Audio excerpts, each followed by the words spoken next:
Manny, bumati ka sa Pilipinas. Hello sa lahat ng mga kababayan ko. Maraming salamat. Sabi kanina ni Cotto, sigurado siya na mananalo. Anong palagay mo?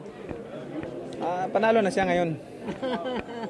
Yung kabilisan mo laban sa yung puwersa naman ni Miguel Cotto, ano masasabi mo, Manny?